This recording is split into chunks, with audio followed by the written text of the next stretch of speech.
अस्सलामुअलैकुम लाला, क्या हाल है? खैरियत है? सारे दोस्त है बाप ठीक ठाक ही वे खैर खैरियत है लाला।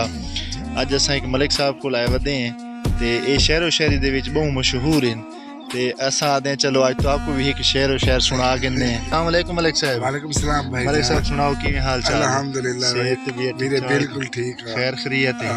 असा के साडे अवाम मुतालबा करने पे बे कोई एक शेरो शायरी हो वने। अच्छा ते मैं कि चलो तुस में करो एक शेर साहब को सुना दो।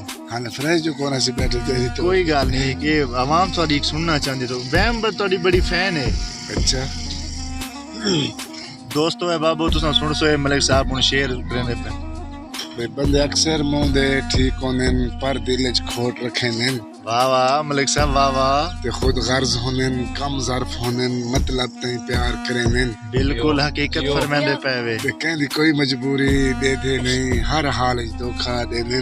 आहा सुभान अल्लाह। ते उवे रानन सैफ खसारे विच जेड़े कहंदा गलत सोचे ने। क्या बात है, क्या बात है। जेड़े तुसा परफेक्ट शेर आज सुनाए ना असा दोस्तां दे अगर रिक्वेस्ट करे सु कि साहब को दसैसन के मलिक साहब हुन आज जेड़ा है ना किवें शेरो शायरी सुनाइए लाजा कमेंट दे विच दसैसो ताकि नेक्स्ट भी असा ये जेड़ा है ना अपलोड कर सको। अपना ख्याल करे सो, अपना ख्याल रख सो, खुश रहो, आबाद रहो, शाद रहो। अल्लाह हाफिज़।